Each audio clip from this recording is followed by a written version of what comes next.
me just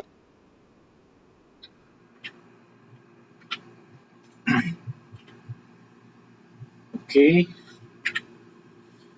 So trading setups. So we have reversal trading and continuation trading for phase 2. Okay. Prerequisite lesson again, yung last webinar na diniscuss natin about trading range or dealing range. So please pakibalikan po yung lesson or kung hindi nyo pa napanood, after nito panoorin nyo, no, para hindi kayo malito, no, kasi importante yung last webinar natin. Alright, so as you can see, konting review lang. So this is a bullish trading range. Gaya ng na-discuss natin, paano nagsisimula ang bullish trading range. Okay, every time price break a swing high or swing low, okay, so nakita nyo itong high na to. So this is swing high. How do we identify kung swing high yan or swing low? So balikan natin yung phase 1 lesson about structure, no? Kasi diniscuss natin doon yung definition natin ng swing high. Ibig sabihin, consist siya ng 1, 2, 3 candle, yung 2 being the highest, and then yung nasa left niya is much lower, sa right niya is mas mababa yung high. And then that is where we create a swing high. So if we see a swing high, invalidated or na-break siya, ideally guys, gusto natin mag-close yung candle, no? Para masabi natin talaga na valid breakout yon. So, ang tawag natin doon ay bombs or break of market structure. And then, once we have bombs, ang gagawin natin, we will try to locate yung last swing low na na-form bago siya mag-break. So, in this case, ito yung ating last swing low. Okay, so this will be our trading range low o TRL. Tandaan nyo ha, trading range low. So, sa bullish trading range, ito yung magiging invalidation point natin. So, ibig sabihin, as long as price do not break below trading range low, valid yung bullish trading range natin. So, we are expecting price to make new high or to make new bombs. So, again, pag na-break ng price itong trading range high na to, which is swing high, that will be another break of market structure. Okay? And as long as price keeps on making trading range low, okay? As long as nag-hold yung trading range low, we are in a bullish market. So, ibig sabihin yung order flow ng price is bullish or pataas. Ayan. So, sa bullish trading range, guys, so meron tayong dalawang setup na pwedeng matrade dito. No? That's why, very important, dapat alam nyo accurately mag-identify ng trading range. Kasi if mamamali kayo ng pag-identify, okay, mahihirapan kayong i-trade yung dalawang setup. Which is, sa bullish trading range, this is where we will trade reversal dito sa taas na to. Okay?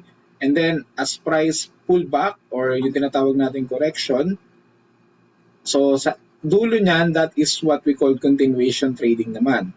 So, meron tayong dalawang setup, yung reversal, titrade natin yung pullback niya or yung correction niya. And then, yung continuation naman is ititrade natin yung momentum niya or yung momentum ng established trend. Okay? Kasi alam natin, bullish na yung trading range or yung order flow because we have a strong breakout pataas. So, ang expectation natin sa continuation trading will be a momentum or a trend going to the upside. Okay? So again, ulitin natin ha, this is reversal. This is where we will look for setup for reversal trading and for continuation dito naman sa ilalim. For bearish trading range, baligtad guys, no? Sa bearish, dito naman tayo magte-trade ng reversal. So we will try to catch itong reversal na to back to correction. Okay? Back to this retracement. And then sa dulo ng retracement, this is where we will trade continuation. So again, we have to set up, reversal, and continuation. Okay? So gusto ko lang i-clarify sa inyo yung trading range kasi mas madali nyo kasing mamamap o mas madali nyo malalaman kung ano yung setup na available as of this moment kapag alam nyo mag-identify ng trading range. Okay?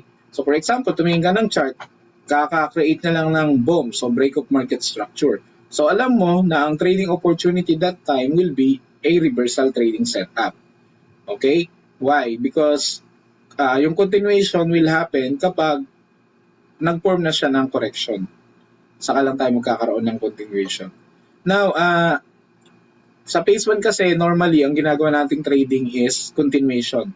No? So, let's say, we want to trade in line with the momentum. That's why more on pullback yung ating entry, more on continuation yung entry natin.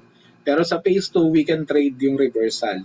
That's why, if you know how to map and identify market structure like this, trading range, pwede mong i-trade kahit yung mga pairs or instruments na walang bias. No? Kasi ang magiging bias mo dyan will be yung price action. Okay, now for us to be able to easily understand how market behaves, how market turn, paano ba nagkakaroon ng reversal, bakit ba nagkakaroon ng shift, it's because of liquidity. Okay, ano ba tong liquidity? Pag-usapan muna natin yung liquidity saglit, no?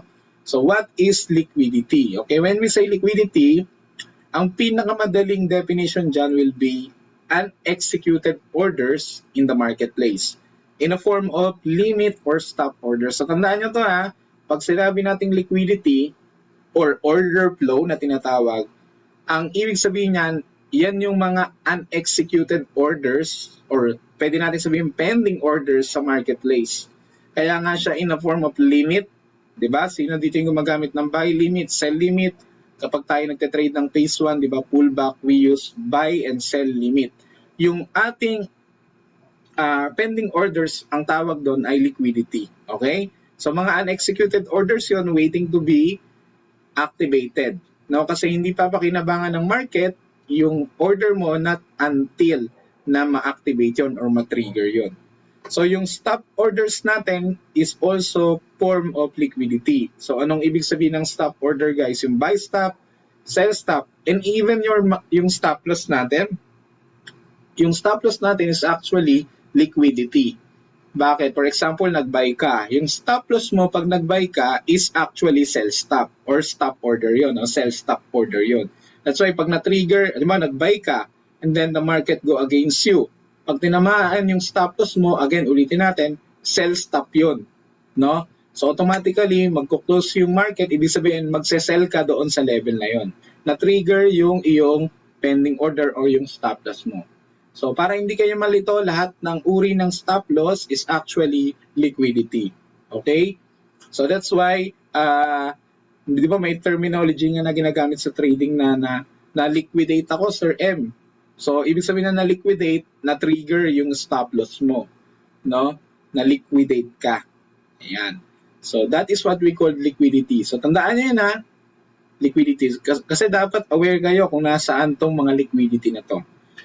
Next is why liquidity is significant or important. Ba't ba mahalaga ang liquidity? So, shinare ko nung last webinar, yung quote na shinare sa atin ng ating ng isang legend trader. Sabi ni Chris Lowry, volatility is the function of the available liquidity. Okay? So, ang reason why important ang liquidity is because of volatility. No? Yung movement. Pag sabing volatility guys, it means movement of price. So hindi gagalaw ang price o ang market if there is no liquidity. Kung walang nagbabuy and sell, hindi siya gagalaw. So yun ang main reason kung bakit importanteng malaman ninyo kung ano ba ang liquidity, saan ba siya makikita, paano ba nagbe-behave ang market, and how the market absorb liquidity. Paano nga ba, no? How liquidity is being absorbed in the marketplace. Okay? So, ito medyo big word to, pero magigets nyo rin to, no? Eventually, as we discuss, no, further. So, pag sinabi natin how liquidity is being absorbed, well, the interbank algorithm will seek areas of liquidity. Tandaan nyo to, yung interbank algorithm, so ito yung mga algorithm ng central bank or ng mga investment banks. sa algorithm nila, kumbaga nakaparang default na doon sa loob ng algorithm na mag-seek ng liquidity, or ang ginagawa niya is maghanap siya ng areas of liquidity. Ano nga ulit yung areas of liquidity? Ito ulit yung mga unexecuted orders. So, yung algorithm will seek yung mga pending orders or yung mga unexecuted orders kasi kailangan ng marketplace yon para magkaroon ng volatility. Now, there are two reasons why the market needs to seek liquidity. Una, for profit taking. Okay? So, yung algorithm ng mga banks will seek liquidity. Number one is for profit taking. Ibig sabihin, for example, if, let me pull out my ano. Kaya halimbawa, okay, the market bought below this support. Okay, bakit dito sila bumili? Because there are people na nag-buy dito sa double top o double bottom. So yung stop loss nila is nasa ilalim. Again, their stop loss is a form of liquidity. So ang ginagawa ng algorithm, the market will buy below this support. Bakit dito bibili? Because sa ilalim niya may mga willing seller. For the market to buy, kailangan may mag-sell. So kailangan nilang i-trigger yung mga sell stop or yung stop loss ng mga nag-buy. And once they start to buy, okay, saan sila magte-take profit? So obviously, they will take profit sa opposite liquidity, available liquidity, which is here sa taas. Okay? Take note, we have double top here, so ibig sabihin may mga nag-sell dyan. Yung stops nila nasa taas. Again, yung stop loss ng mga nag-sell is actually equivalent to buy stop order. So ibig sabihin, kung nag-buy sila dito sa ilalim, guys, so their aim or their profit taking will be at the opposite side of liquidity, which is yung buy stop. Okay, so dito sila magse-sell. Bakit? May mga willing buyer dyan. Nagigets niyo po ba yung logic? So the market will seek liquidity una for the purpose of profit taking, and then pangalawa is for positioning, para makaposition sila into much favorable price. So kagaya nga nung binigay kong illustration kanina, let's say for example here we have a range, meron tayo ditong resistance, meron tayo ditong support.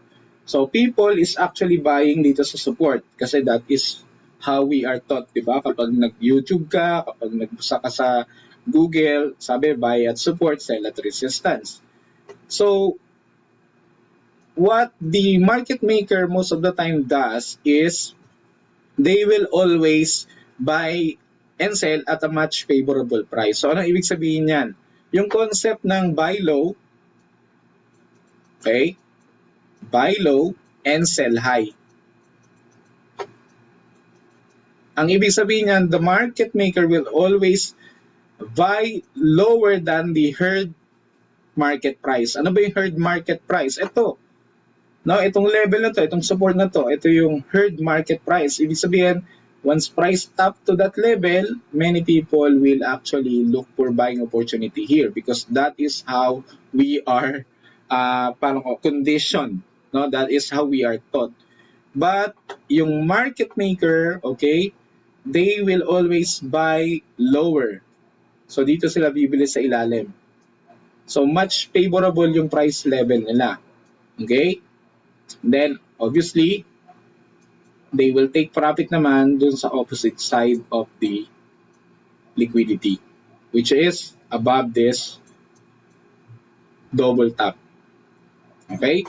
So that is the reason or the logic how liquidity is being absorbed in the market. No?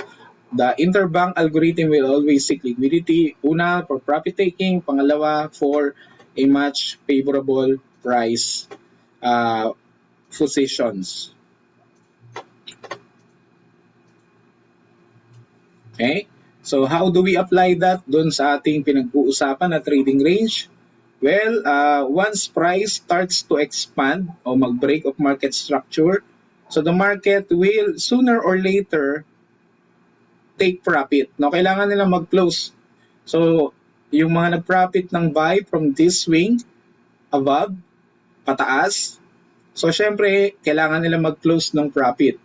So, they will seek liquidity sa left side. So, if you look left sa iyong chart, okay, there are areas of liquidity na kung saan doon sila possible na pwedeng mag-profit taking. And once they start to take profit, what will happen to price? The price will start to go down.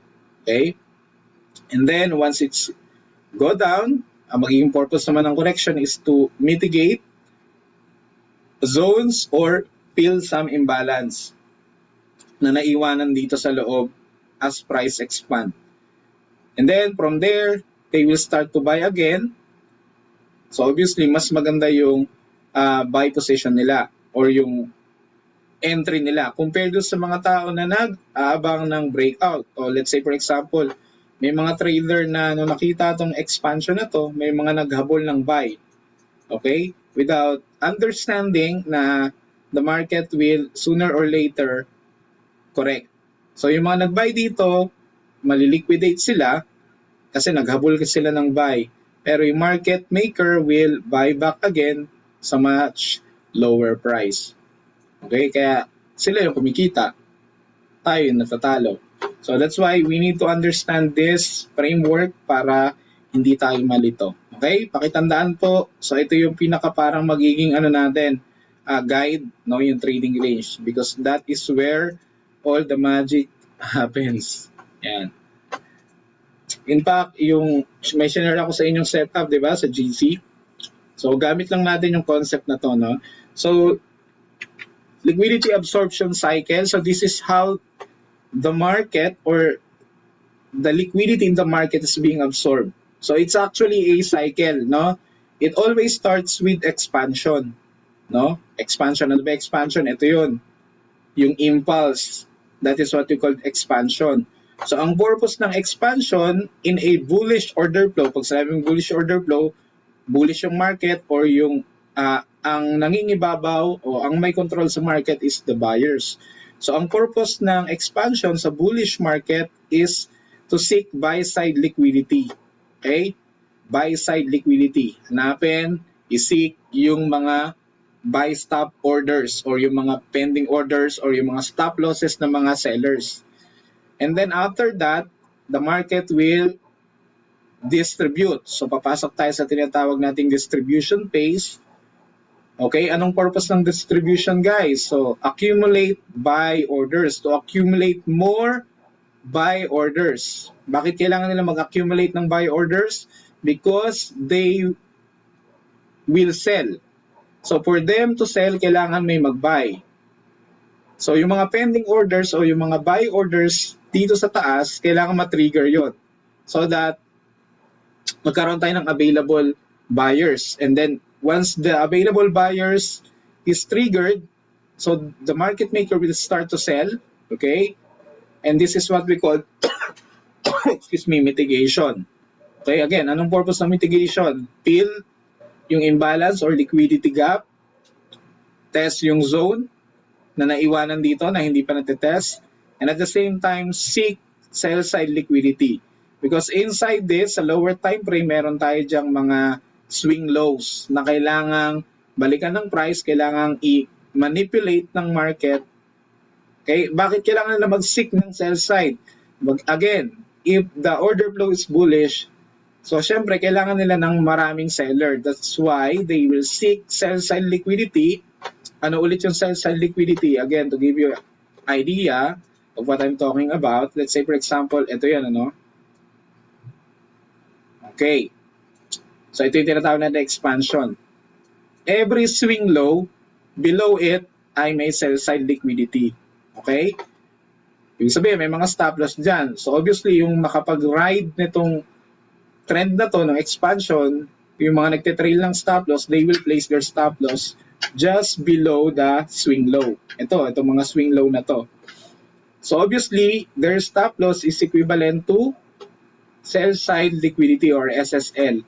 So the market, if the market wants to buy back, continue yung momentum, the market will seek, okay, the sell side liquidity So, to trigger yung mga sellers so that they can start to buy. Okay, kapag may enough liquidity na, may enough seller na, they will start to buy the market and then expand. Okay, the market will expand once again. Okay, so ito yung life cycle ng liquidity during bullish order flow. So, expansion, the market will distribute, mitigate, and then accumulate, and then expand. Ulitin natin, expansion, distribution, mitigation, accumulation, and then another expansion, distribution, mitigation, expansion, accumulation, then expansion. So it will keeps on happening as long as we are bullish. And then kapag yung market will start to expand lower na, then this is the time na we have shift in market order flow. So ibig sabihin from bullish, we are now turning into bearish order flow. Ano naman ang itsura ng bearish order flow? It's actually the same thing. Okay, the market will expand, pero this time yung expansion niya is pababa. Ang purpose is to seek sell side liquidity, and then after that the market will accumulate, then mitigate, then distribute, and then the cycle will keeps on repeating itself until a certain point in the market where kailangan niya na mag-reverse. No, or probably if this, for example, if to ay, let's say, a daily time frame, probably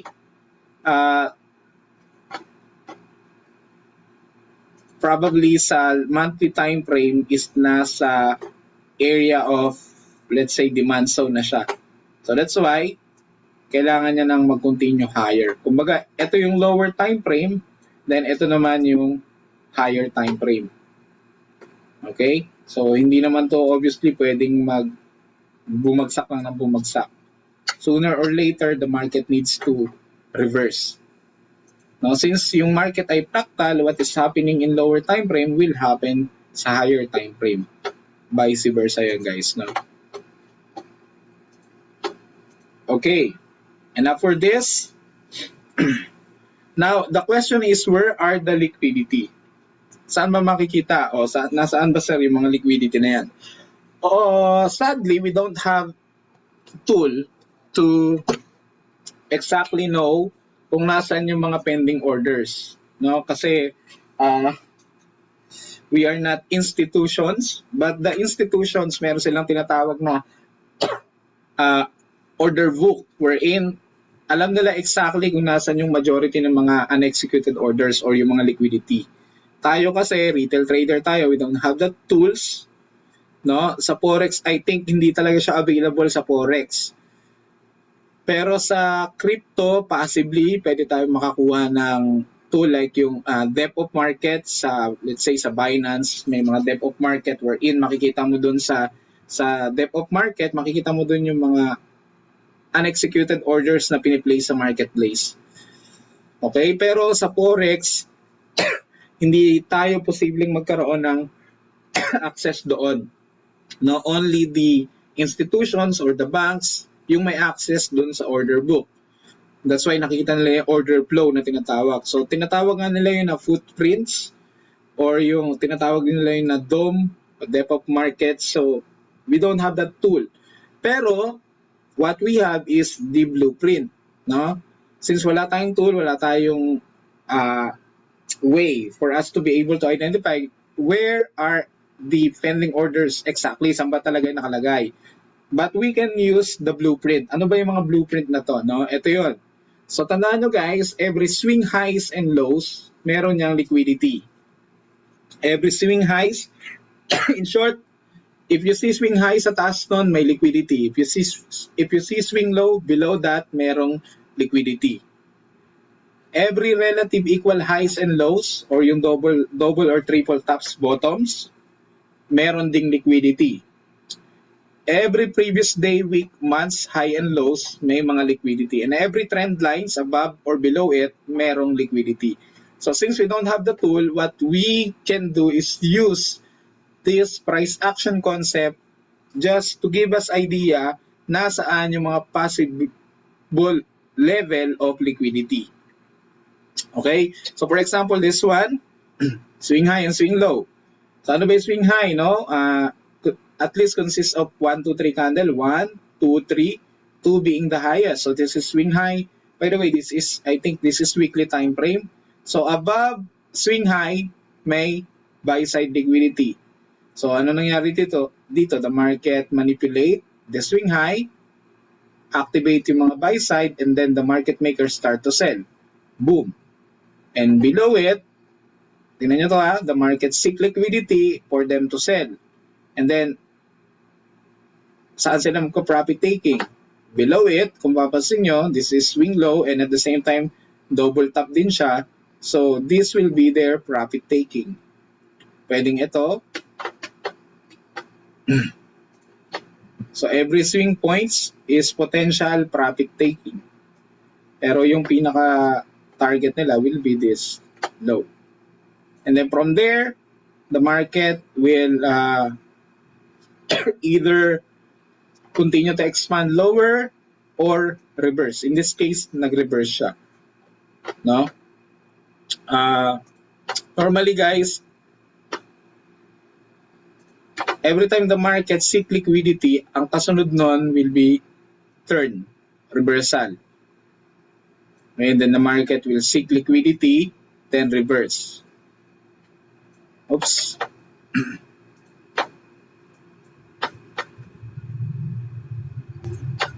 Market will seek liquidity above this.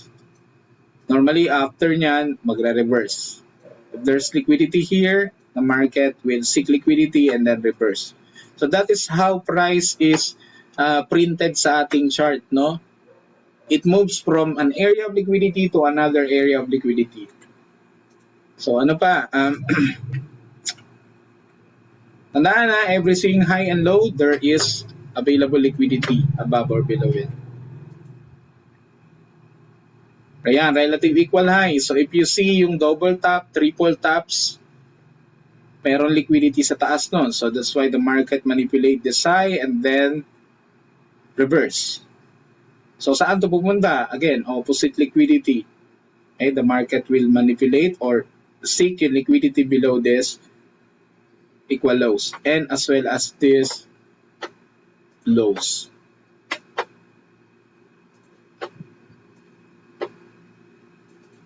Okay? Kasi kung papasin niyo, expansion ay pababa. So, in-expect natin, yung movement na to is mitigation. At the same time, tingnan nyo to, finil nyo tong imbalance.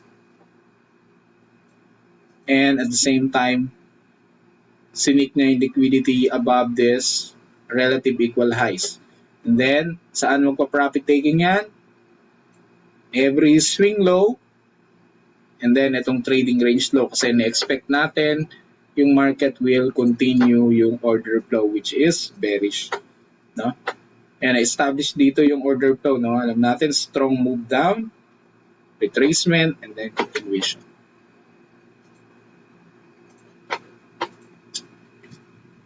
Yan, so previous day, week, or month's high and low, kapag kayo ay nasa H1 time frame guys and then nag-control Y kayo sa MT4, may lalabas sa period separator. So, bawat itong range na to, that is what we call isang araw yan. No? So, yung high niya, that is your previous day high. Yung low niya, that will be your previous day low. So, if the market is bearish, the market will manipulate, seek your liquidity above the previous day high, and then take profit will be liquidity below previous day low.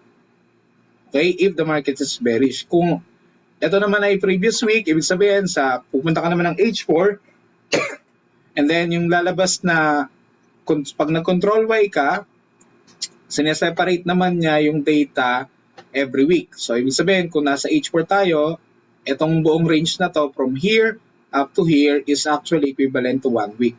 So yung high and low nun is significant because the high and low of that week sa taas nun ay mayroong buy side liquidity, below it ay may sell side liquidity. Okay, if the market is bearish, the market will manipulate the previous week high and then target the previous week low. Okay, if the market is bullish naman, the market will manipulate the previous week low and then target niya will be the previous week high. So same lang din siya guys sa monthly, no? So pag pumunta ka ng daily time frame at nag-control Y ka, yung range na to is equivalent to 1 month. Okay? So enough for this. Okay. So balik tayo sa bullish trading range guys. So meron tayong tinatawag na external and internal liquidity. Okay? So let's say for example, you have the trading range. So na-identify mo na yung trading range. Yung trading range high and trading range low, it's what we call external range liquidity because above trading range high are buy side liquidity. Below trading range low are sell side liquidity. So this is what we call internal range because it is out. Ito yung mga liquidity outside the trading range. And then sa loob niyan, we have, especially if we go to lower time frame, you will see internal range liquidity. So for example, if this is daily range, daily bullish trading range. If you drop down to 4 hour or 1 hour, you will see lower time frame internal range liquidity.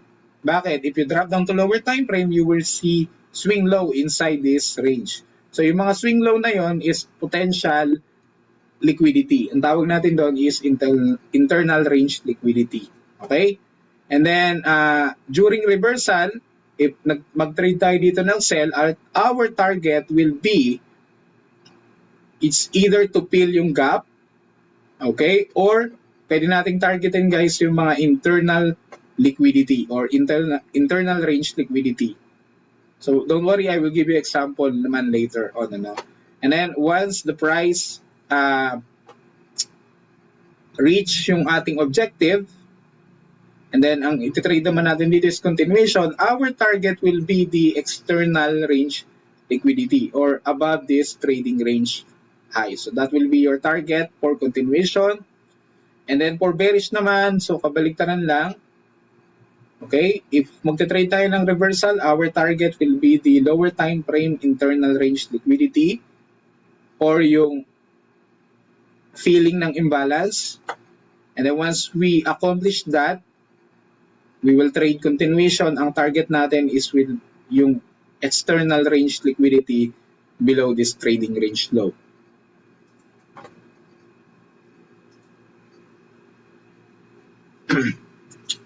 Okay. I think ito yung pinakahihintay ninyo. Reversal trading in bullish trading range. So this is how we will be trading reversal. Tandaan nyo to guys, very crucial to. Please paki-note mabuti. Okay, so again, prerequisite, we need to identify trading range. Okay, once we have trading range at na-identify natin na bullish or bearish siya, in this case, bullish trading range because we have bullish breakout. Okay, and then the market at a certain point will need to stop. Saan yan mag-i-stop? Okay, once it's seek liquidity in a form of, let's say for example, nakita nyo to, itong gray line na to, this could be your liquidity area or liquidity level. So let's say for example, sa left side niya, meron tayo dito,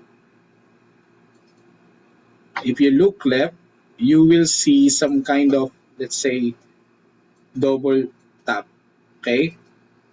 Sa left side nitong price na to. So you have double top and price reach that level, seek yung liquidity above it, that will be a potential reversal point. Okay? Or, pwede rin naman siyang hindi double top, pwedeng, let's say, swing high lang, let's say higher time frame swing high, let's say kung ito ay daily, let's say weekly swing high or monthly swing high. So, above it, meron tayong liquidity. So, requirement yun guys, no? Kailangan, we need to trade reversal once price raid or yung tinatawag nating accumulate yung mga liquidity. Okay? Again, babalikan ulit natin liquidity, double tap, previous day, previous month, previous week. So, alin man doon, basta requirement, kailangan mo muna niyang i-seek in liquidity, then saka tayo titingin ng reversal opportunity. So, ito yun, guys. So, nakita niyo itong gray line. That could be your daily, weekly, or monthly range high. Okay? Ano ba itong monthly range high? Bawat, halimbawa ito daily, no? Everyday kasi guys, meron tayong tinatawag na volatility expansion wherein the market, once ma-reach na yung daily range niya, the market will reverse. Ibig sabihin, hindi pwedeng, let's say, everyday, you can calculate it actually, no? Everyday, ang average na movement, let's say, ng GBP/USD is, let's say, 100 pips every day. So once na na-hit na natin yung, let's say, daily range, okay? And then at the same time, nakita mo na nasa reversal area ka na. O, nakita mo, break of market structure, and then na-meet na yung everyday range, let's say 100 pips, or pulmagpas na siya dun sa pinaka-daily range natin, that is the time you will start to look for reversal setup. Okay? So, pwede rin siyang weekly or monthly. Ipapakita ko sa inyo to guys, kasi meron akong ginawang indicator for that, para automatically makakalculate natin at mapaplot sa chart kung nasan yung daily, weekly, and monthly volatility. Okay? So, this will be added tools for us. And then, etong gray na to, pwede rin siyang in a form of daily, weekly, monthly swing high. So, kailangan mo nang i-manipulate ng price, yung daily, weekly, or monthly swing high, saka katitingin ng reversal. Anong setup yung titingnan mo? So, meron tayong dalawang klaseng setup. Could be this or could be this. But ideally guys, gusto natin etong A. So, ano ba to? So, let's try to, dito muna tayo magpo-focus. Okay? Kasi ito, kailangan natin ito ng correlation. So, dito muna tayo sa madali. So, once price break above o mag-boom siya, and then at the same time, ma-reach na yung ating, let's say, daily volatility expansion, meaning lagpas na siya doon, let's say, kung 100 pips, etong impulse na to is equivalent to 120. So, ibig sabihin, talagang nalagpasan niya na yung daily range. So, that's the time you can start to look for reversal. So, ang gusto natin, ang gagawin natin guys, if let's say for example, ito ay daily, ito na lang, ito, nandito naman, nakalagay naman eh. Kung ito ay weekly trading range, ang gagawin mo, bababa ka ng daily time frame to look for this pattern. Okay? Kung ito naman ay daily trading range, bababa ka ng 4 hour to look for this pattern. Ano ba itong pattern na to? So, nakita nyo to may swing high. The market needs to manipulate the swing high. And then magkaroon tayo ng market shift. Meaning, i-break na naman yung swing low. Okay? That's the time na we have potential reversal trading opportunity. And then, we can look for sell sa supply zone. Ano yung magiging TP natin? Our TP will be the lower time frame, let's say imbalance, you can target that, or yung mga swing low. Kung meron ditong na-form ng mga swing low, relative equal low, so pwede nating targetin yung sell side liquidity. Okay? But since ang ating bias is bullish, so we don't want to hold our trades not until ma-reach na yung objective natin. Kasi bullish pa rin to no? So kailangan, after natin ma-close yan, then we can look for continuation. Hindi ko muna i-discuss yung continuation for this webinar. Tomorrow, i-discuss natin yan. But for now, reversal muna tayo. So again, look for this pattern. So ito po yung time frame sequence natin. If you're using weekly trading range, you drop down to daily time frame and then look for this pattern above.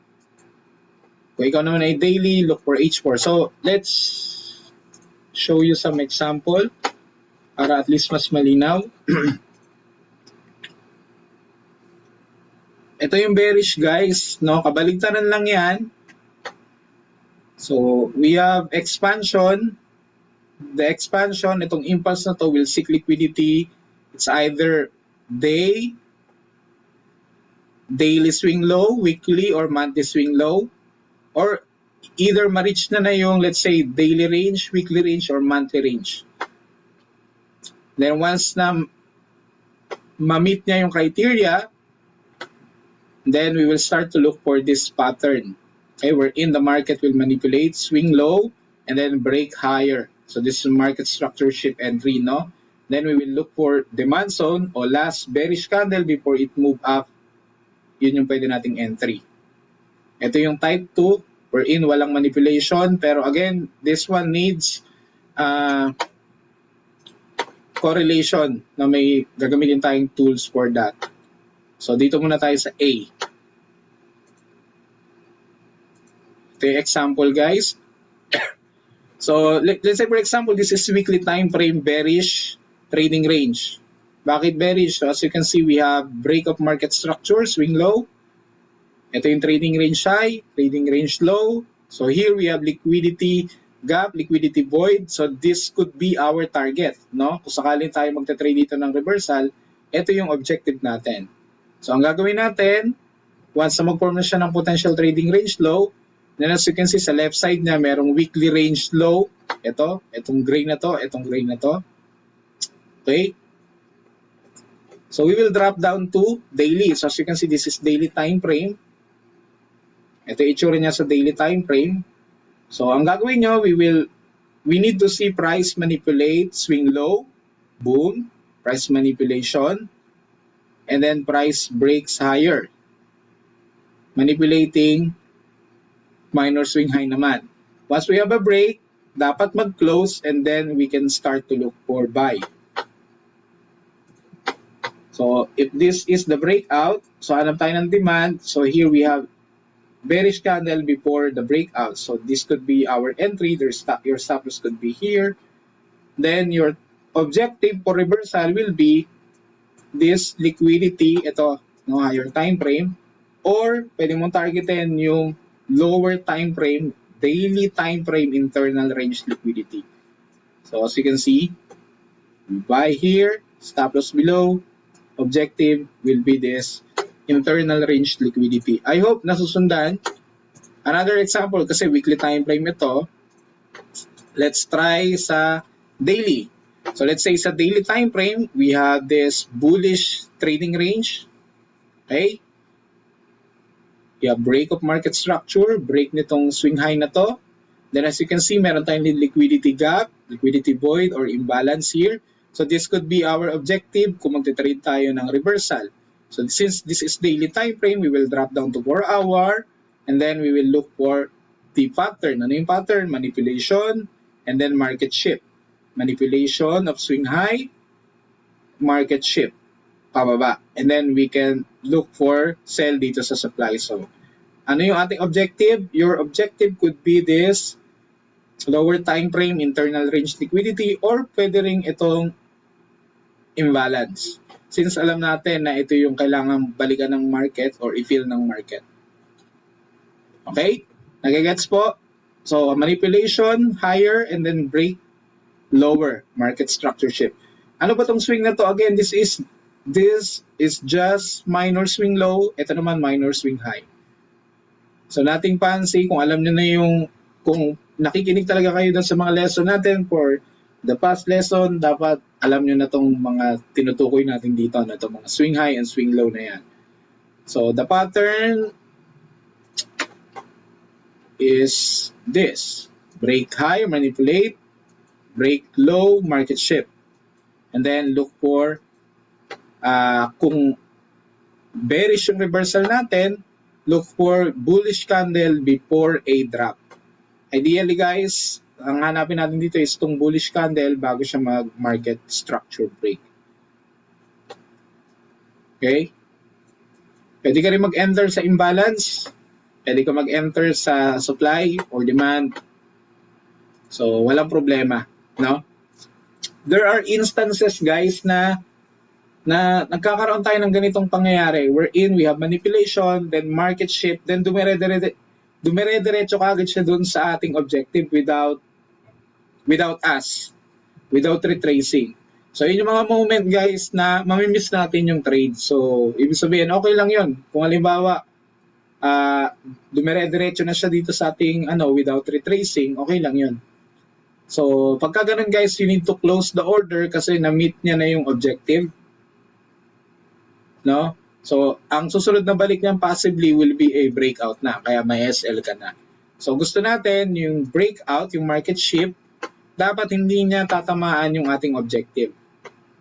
Kung ang objective mo itong imbalance, dapat yung breakout niya hindi aabot dyan so that we can enter and then sell all the way down dito sa ating objective.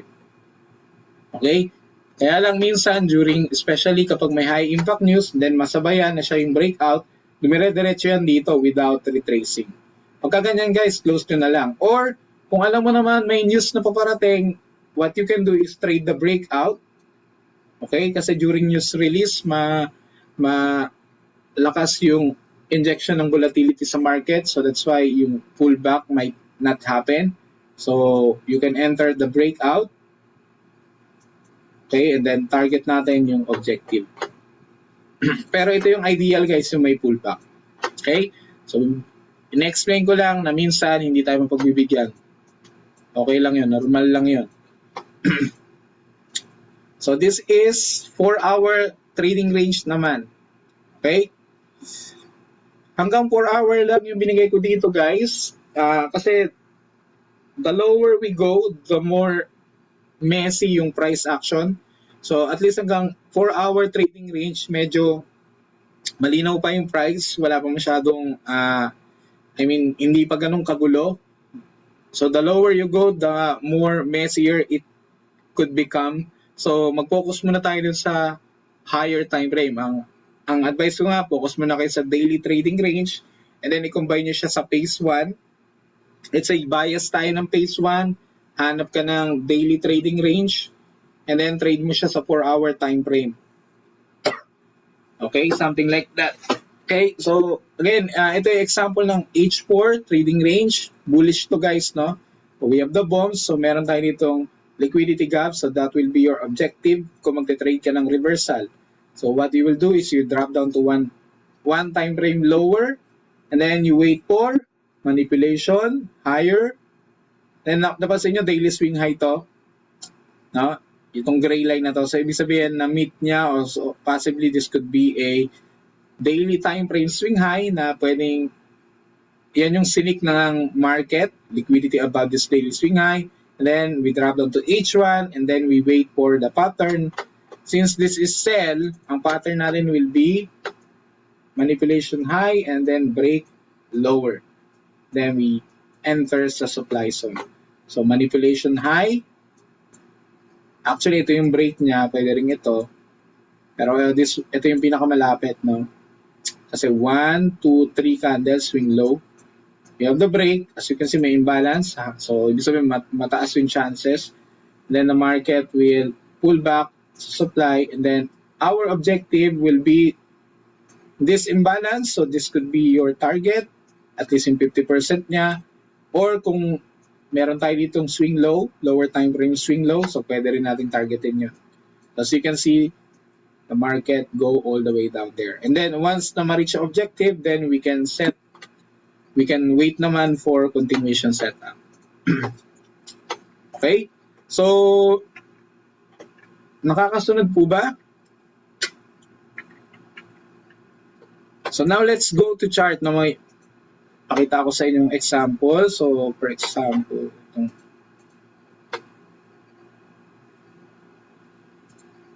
Euro GBP trades.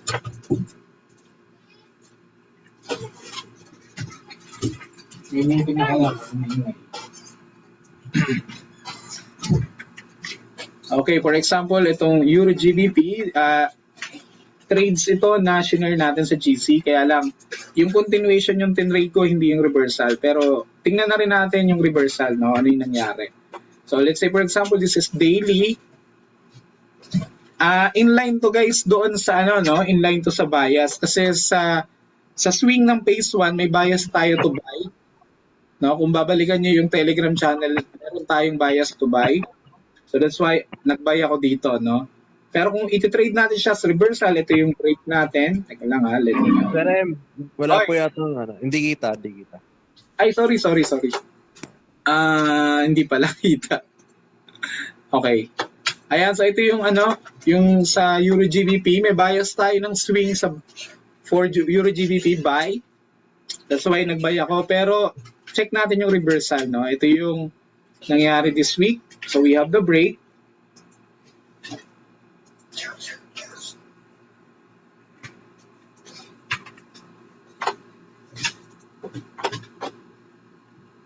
So, anyway, we have break here. Break of market structure. So hanapin natin yung nearest swing low bago siya mag-break, which is here. So ito yung trading range low. And then as you can see, our objective for reversal will be the imbalance. Okay? And then titingnan din natin ito. Let me change. Ito yung imbalance natin. Okay? Then this is your trading range high. Okay? So ngayon, let's drop down to 4-hour time frame.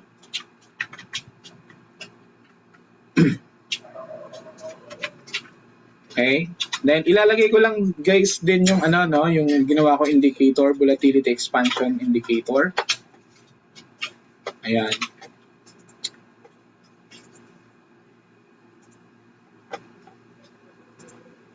Okay. So palitan ko lang yung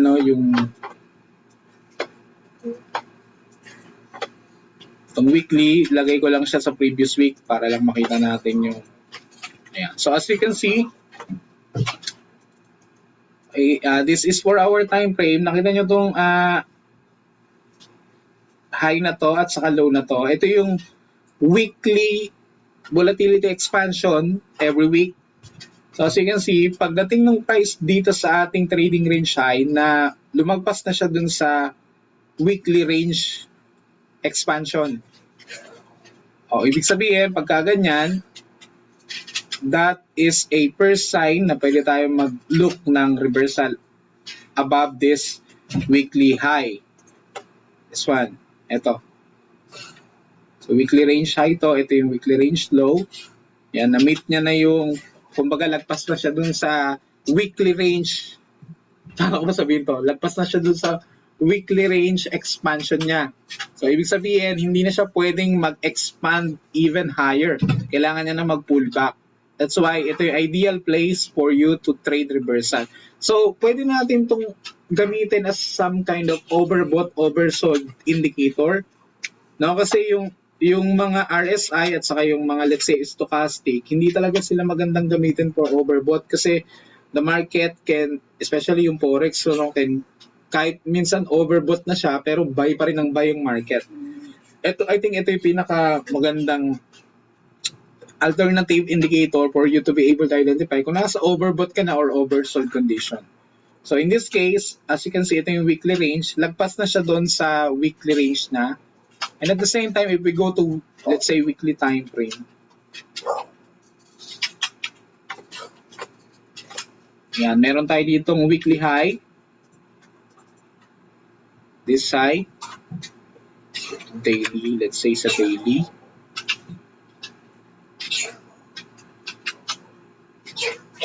Meron tayo ditong daily swing high.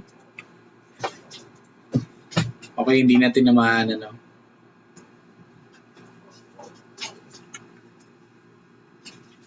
Yan. So ito na lang. So we have opposing zone at the same time. Okay?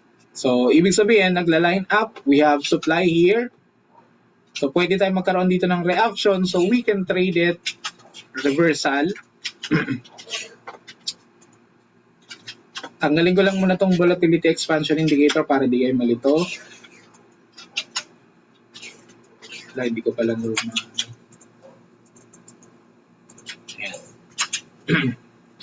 So again, nagsimula tayo sa daily. Then we drop down to H4 to trade reversal. So dito, again, ang pattern natin because we want to sell is manipulation high and then break of structure lower. Okay, manipulation high. ito rin pala yung example na binigay ko. So, manipulation high, price manipulate the high, and then ito naman yung low, market shift, boom, and then we have the supply zone. You can sell here, stop loss above. Asan ang objective natin? This imbalance, or pwede mong targetin tong swing low. Okay, this is internal range liquidity.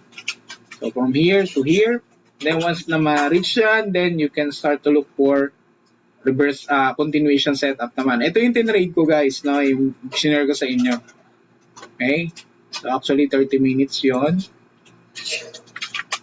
So i-discuss ko to naman next week, no? Yung continuation. Manipulation, break, then this is where we buy.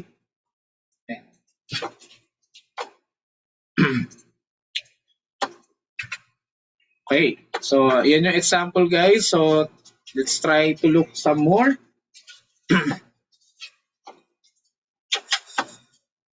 Yung GU guys, nasa expansion phase pa siya ngayon. So even though may bias tayo ng GBP-USD, tingnan natin si GBP-USD.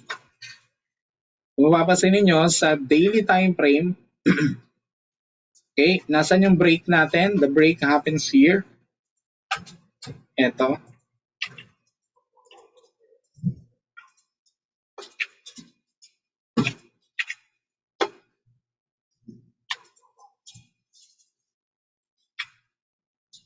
Then we have this high. Okay. Kung mapapansin nyo, nasa expansion phase pa tayo, kailan to titigil? So, what we can do is look for higher time frame swings. Kung may makikita tayo sa left, ha? Ay, wala na. No? Ito na yung pinaka-lowest low.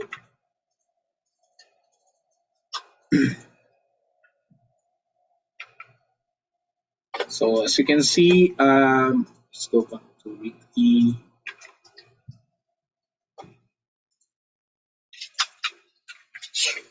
And overextended na to, no? Actually, so, ibig sabihin, reversal anytime soon can happen. Ngayon ang tanong, saan to possibly pwedeng pumunta, or kung sakali mo magpo-pullback siya, saan siya magpo-pullback? So as you can see, walang masyadong imbalance dito. So, but we have this zone.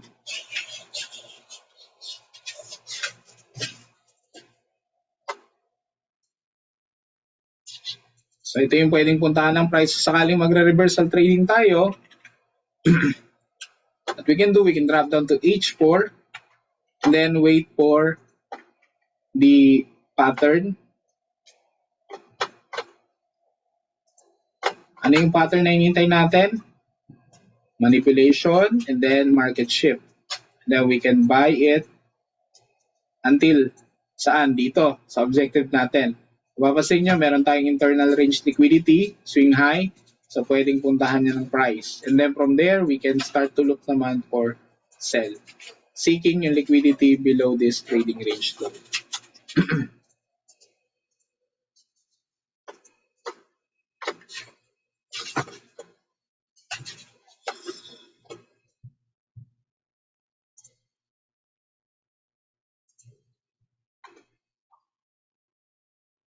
Let's look some more.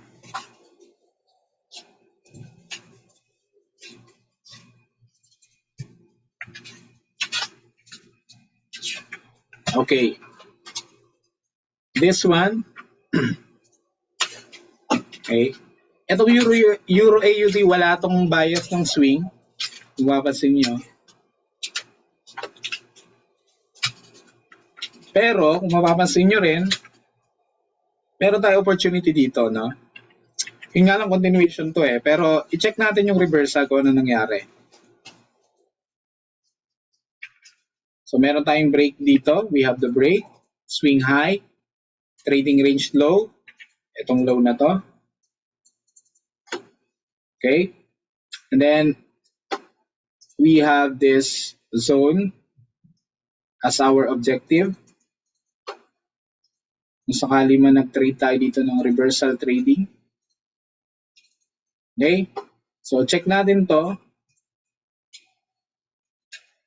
Okay? So, kung mapapansin ninyo, sa left side, meron tayong swing high na sinik nitong expansion na to. So, obviously, there is a potential reversal trade dito. Now, kasi na-meet na yung criteria. We have expansion, seeking liquidity above the swing high. Let's drop down to H4 and then let's look for the pattern. So, ano yung pattern? The market will manipulate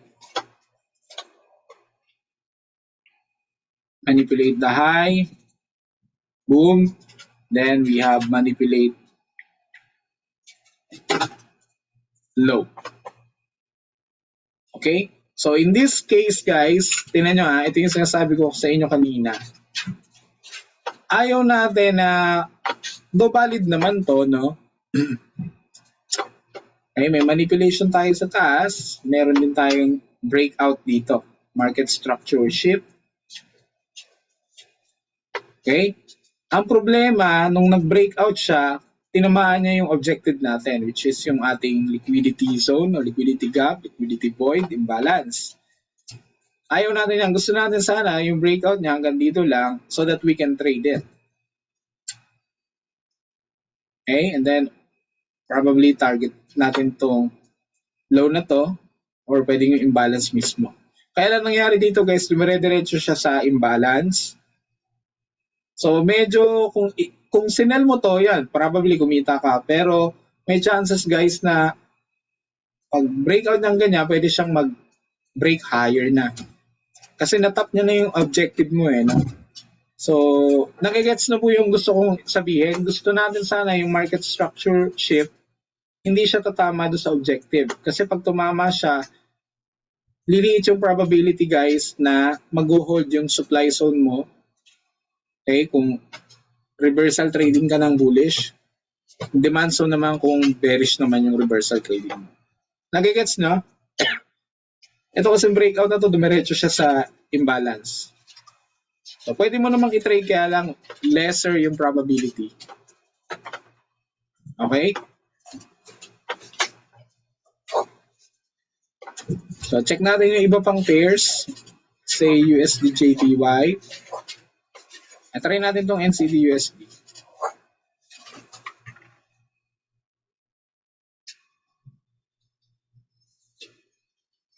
Ayan, so NCD ganun din kasi meron tayong high impact news sa USD. Kaya ang tindi ng expansion niya.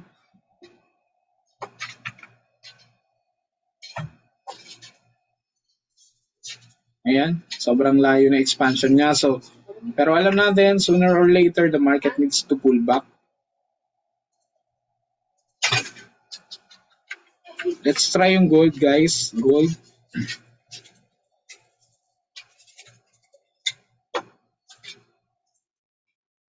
Okay. Ito, halimbawa itong gold, meron tayong break dito. This is daily time frame. Kaya break. Considering nyo to. And you have trading range high, trading range low. As you can see, meron tayong imbalance. Ito. So this could be your target for reversal trading. So let's drop down to H4. Tingnan natin kung mapagbibigyan ng setup to. So sa H4,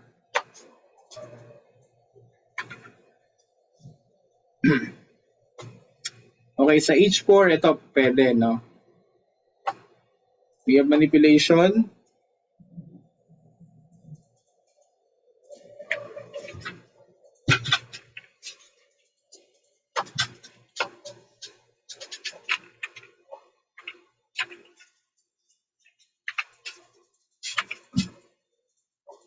Okay, manipulation of low and then manipulation of high. So the entry here will be this.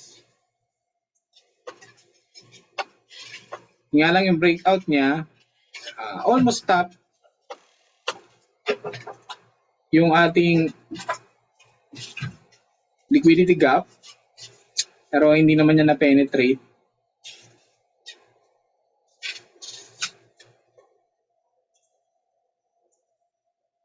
So you can also target this supply zone. Na? So right now, where are we sa gold?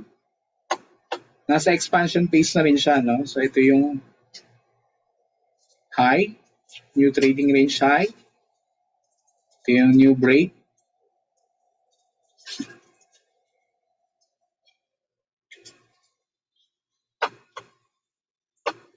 And expansion tayo ngayon.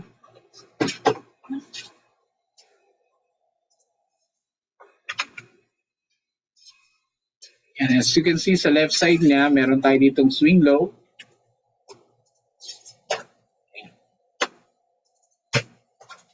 We have swing low here, tas may demand zone tayo dito. So, ibig sabihin, hintay lang tayo ng konti. Possibly, ang pwedeng mangyari will be mag-expand siya dito, then we can look for reversal setup.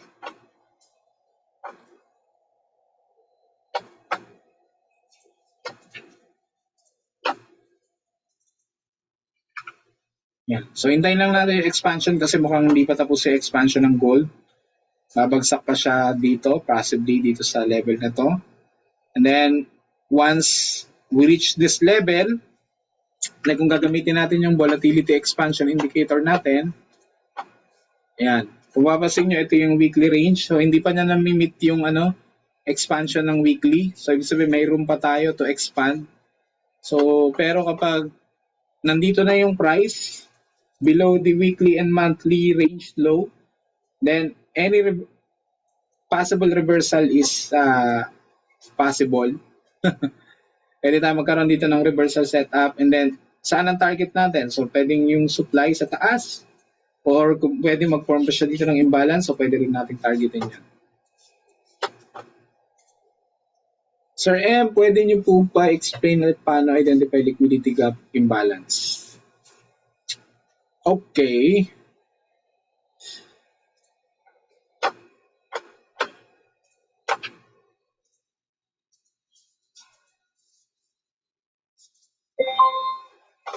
Actually, imbalance lang naman yun, sir, ano? So, yun yung gap. Halimbawa, ganito, sir. May video tayo na to sa phase 1 eh. So, let's say, for example, nakita nyo tong candle na to. So, pwede nyong balikan na lang din yun. 1, 2, 3. So, napansin nyo tong number 2, malaki yung body niya. And then yung number 1, yung low ng number 1 at saka yung high ng number 2, hindi nag-meet or hindi nagtagpo. So, ang tawag natin dyan is imbalance or liquidity gap, liquidity void. Okay, pare-parehas lang naman yon, no? Yeah, so basically, ito yun. By theory kasi, yung market daw, yung price needs to rebalance that void. No? So, yun yung pinupuntahan ng price, either yung gap, i-fill yung gap, o kaya naman, i-test yung zone. So, if you see a trading range, let's say trading range, bearish trading range, yung purpose nitong correction is to fill the gap or test, mitigate yung supply. And then, magbe-break na naman tayo lower. Kung may imbalance dito, yun yung objective natin for reversal. Fill the gap, and then continuation to baba. Again, another break.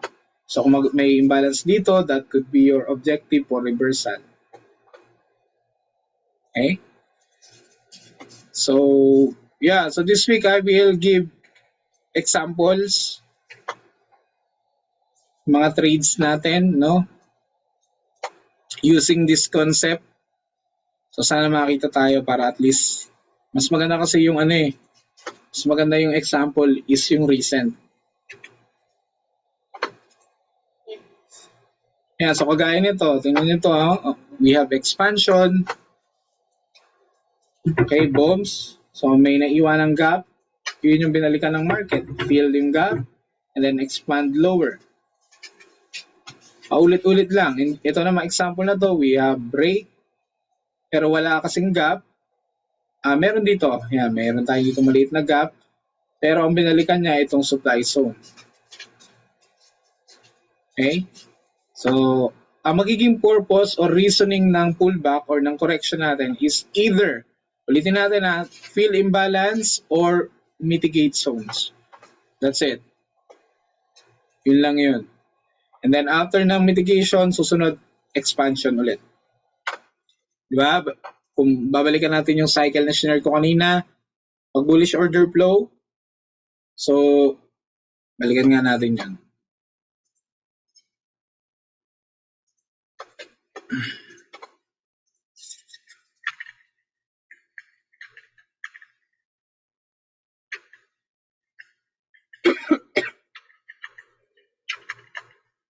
Balikan natin.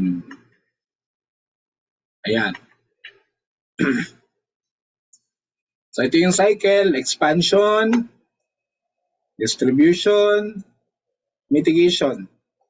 Purpose ng mitigation, fill liquidity gap, test zones, seek sell-side liquidity sa lower time frame. And then accumulation. And then expansion ulit, distribution, mitigation, accumulation, expansion. So paulit-ulit lang siya guys until mag-shift yung market, no? And then maging bearish na siya. Okay, sa bearish, ganda naman. Laging nagsisimula sa expansion. Expansion, accumulation, mitigation, distribution, and then back to expansion, accumulation, mitigation, distribution, expansion, accumulation, mitigation. Again, ano nga? Mitigation of zone, filling of imbalance, and then another expansion low. Meron po ba kayong tanong guys?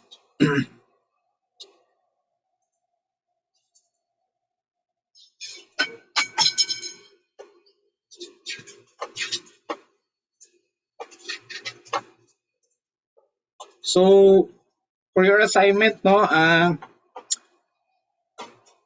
try nyo mag-send sa akin ang sample plotting niyo. Hanap lang kayo ng example setup, kagaya ng ginawa natin kanina. Halimbawa, you can use daily time frame. Ayan. So, halimbawa, this one. Yan, exercises tayo kunyari. No? Let's say, nakita mo to, bullish trading range. I-label mo lang, no, yung bombs, trading range low. No, kahit past data, okay lang yun para lang masana yung mata ninyo. Then, trading range high. Then, as you can see, etong trading range high na to, ang purpose na is seek liquidity above the swing high. Okay? So, this one is a valid reversal, no? You drop down to, let's say, lagyan mo ng vertical line, punta ka sa H4. O ano yung hinahanap natin sa H4? Manipulation of high. Ayan, no? Manipulation of high. And then, market structure shift. Okay? Kaya lang ito, ang nangyari, hindi pala natin nailagay yung objective. Balik tayo sa daily. Okay, our objective will be this liquidity gap. Okay, this gap. 1, 2, 3. Ito yung number 2. Yung high ng number 1 candle at saka yung low ng number 3 candle hindi nag-meet o hindi nag-overlap. That is liquidity gap. That is your objective for reversal. Kaya lang in this case, valid naman sana, kaya lang most probably baka may news to, no? Kaya hindi na napagbigyan ng pullback. Manipulate yung high, kasi we have 1, 2, 3 candle, swing high, and then nag-break of structure tayo sa baba. We have break here, nag-close yung candle. Ang gusto sana natin, mag-close siya, pero hindi niya tamaan tong ating objective. Kaya lang nangyari, nung nag-break na tayo ng swing low, dumire-diretso na siya dyan. So, ibig sabihin, kung magsasell ka dito sa taas, ayan, liliit yung probability pwede ka ma-SL. So, pagka ganyan guys, huwag nyo nang i-trade. Kung na-catch nyo to kasi may news, tingnan natin, most probably itong drop na to nakita nyo, Possibly meron yung news. Check natin yung Forex Factory. Ano bang araw to?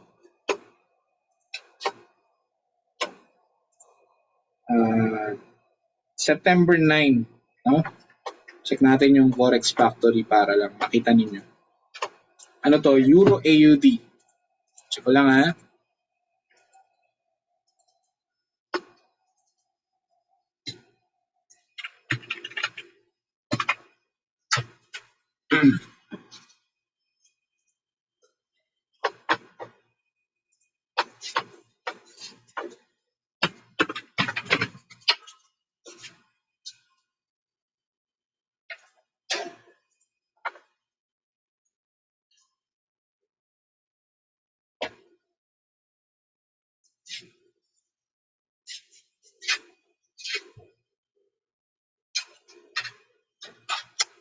Ayan, so nung September 9, merong ang news sa Euro, no?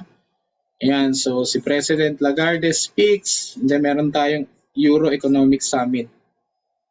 Okay? So that explains this huge drop, no? Wala nang after niya mag-break dito, dumire-diretso na siya dun sa ating objective, which is for us, hindi siya magandang i-trade pagka ganyan, no? So yun yung exemption to the rules, guys. So as much as possible, gusto natin yung market shift, dapat hindi na diretso sa objective. Pag dumiretso, iwanan mo na, huwag mo nang piliting i-trade. Trade mo na lang, abangan mo na lang yung continuation pag gaganon.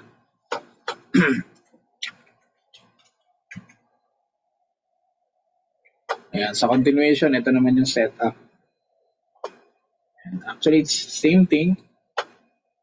Pero sa 30-minute tayo tumitingin kapag daily in trading range. We have manipulation. And then we have market structure shift. And then you have this zone for your entry. So ang target natin is ito. Balikan natin yun. This trading range high. To seek yung liquidity above it.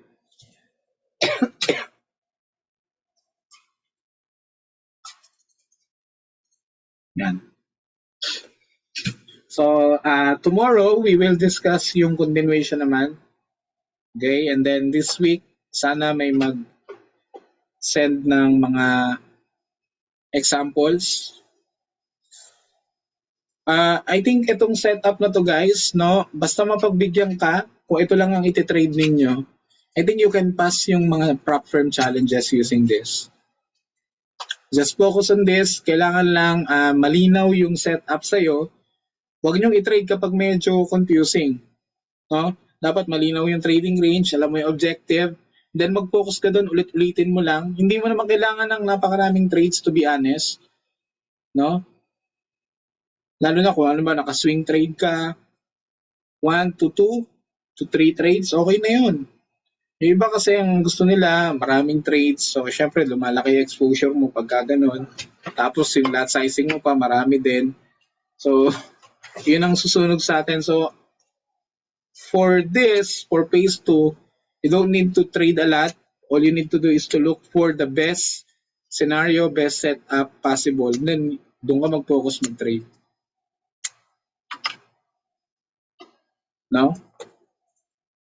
Ako, to be honest, ang trade ko lang this week itong Euro GBP sa swing trading.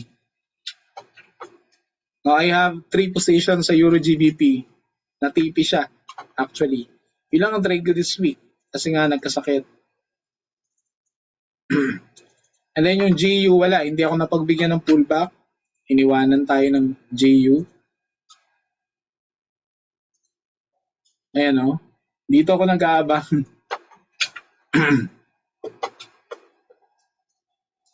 Ayan.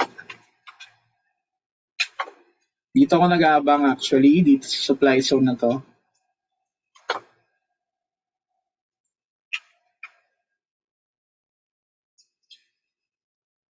Ayan. Nag-try lang siya mag-retrace, pero wala, nagdire-diretso yung bagsak na eh.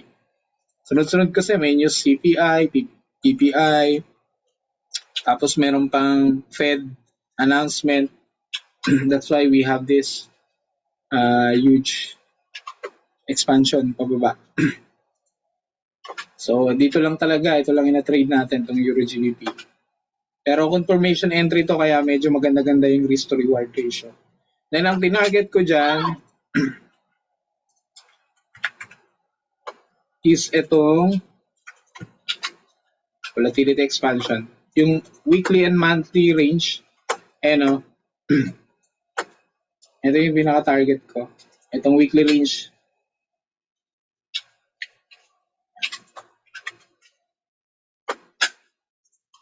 Isipin nyo, Friday niya lang ginawa yan.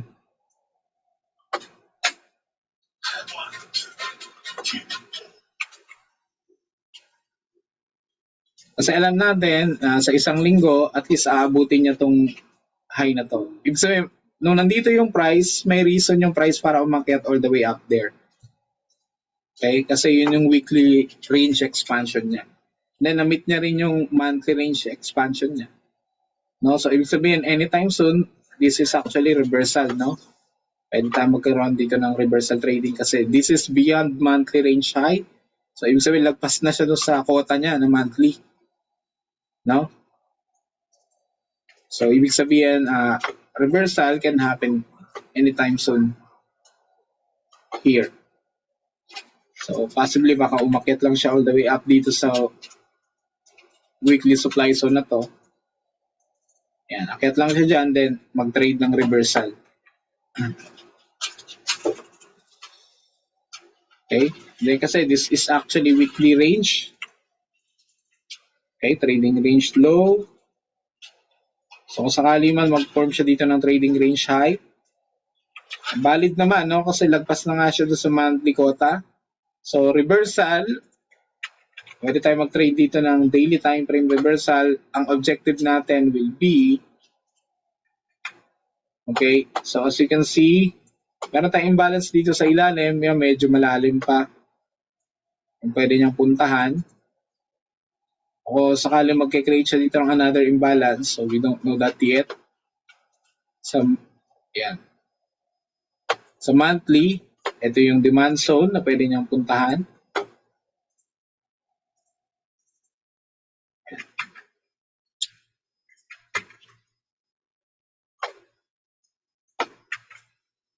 Okay. So, this could be our target for reversal. Kung sakali man na magbigyan tayo dito ng reversal trading, dito, setup na to, and then our objective, medyo malayo. Euro GBP to, no? Medyo malayo objective natin. So, pwede natin ito maging bias ngayon. Let's say, mapagbigyan ka dito ng reversal setup. Okay? Ng pattern. Eh di, ang pwede mong gawin dyan every week or, every week, bearish yung bias mo all the way down here. So, if you pwedeng hindi mo gamitin yung bias sa dashboard, ang maging bias mo dito is yung price action. No, kasi knowing na kung mapagbigyan ka dito ng reversal setup signal, expectation natin every week or every weekly candle will be bearish. Kasi ang objective natin is i-mitigate itong imbalance na to or i-fill yung imbalance na yan. So dito pa lang sa isang pair, kung sakali mapagbigyan ka dito ng setup, kahit ito lang nga i-trade nyo, pwede, no? Mas ang importante lang guys, malinaw yung framework mo. Okay, so is there any more question guys? So sakto, alas 9 na rin naman.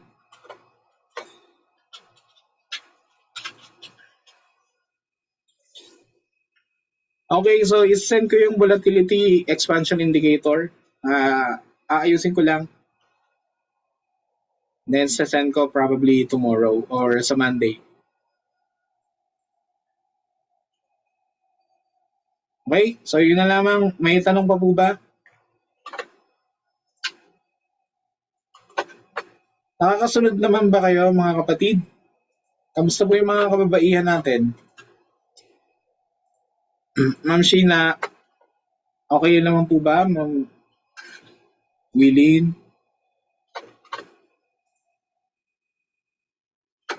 Ayan, so pwede nyo na itong i-combine ngayon sa phase 2. Let's say, halimbawa nga lang, no?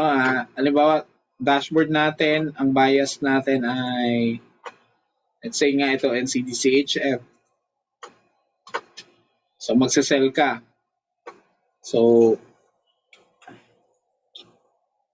ang pwede mong gawin, identify mo muna yung trading range para mas malinaw mong mamap nasan yung most recent trading range ng marketplace.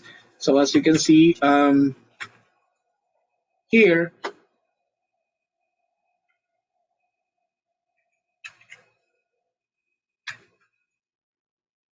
hindi nung expansion din eh.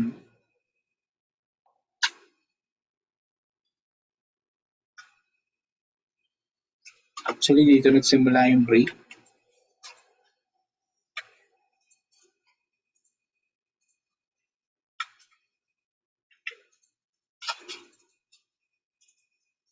Ito yung high. Ito yung low.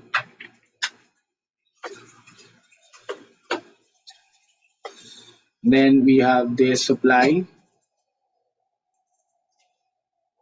This could be your objective, or marami dito, mayroon pang imbalance dito sa taas. Though may bias tayo to sell kay NCDCHF, pero pag punta tayo sa H4, ayan,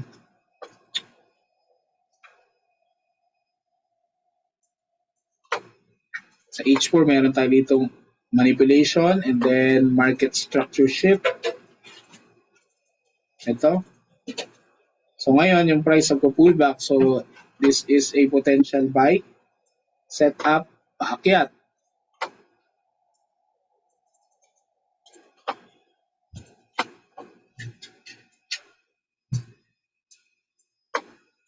Possibly to fill this gap.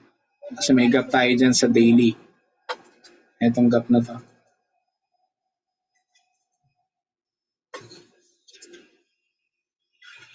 So and then from there, pwede ka naman mag-sell. So ibig sabihin, habang naghihintay ka ng phase 1, pullback, pwede ka mag-trade ng reversal. Yan. Yes, sir. Yes, Ma'am Willing. Sa mga nagpe-phase 3, ang pwede naman ganito. Let's say, kagaya nga nangyari sa Euro GBP. Punta natin sa Euro GBP.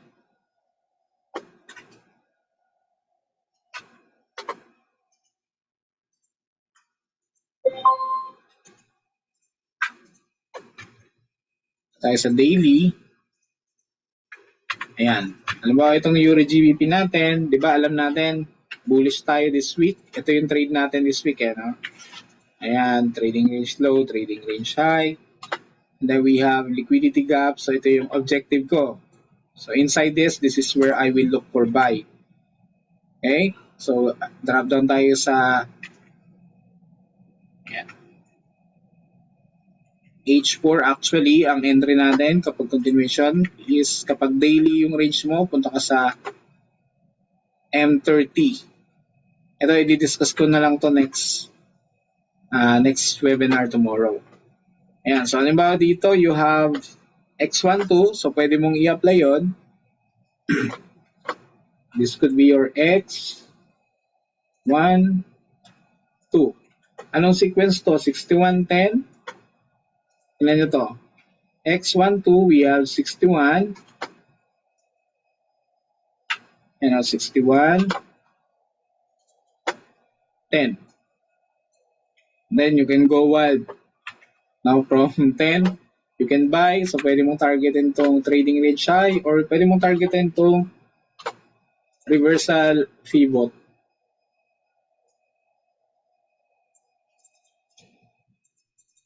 Yeah, so definitely you can combine it. Pwede i-combine sa X12. So you can use X12 as your entry. Pwede actually.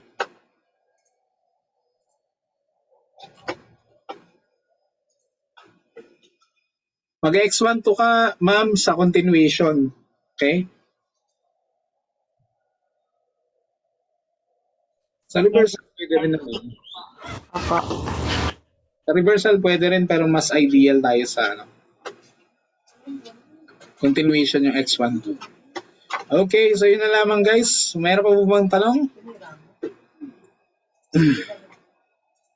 So kung wala na,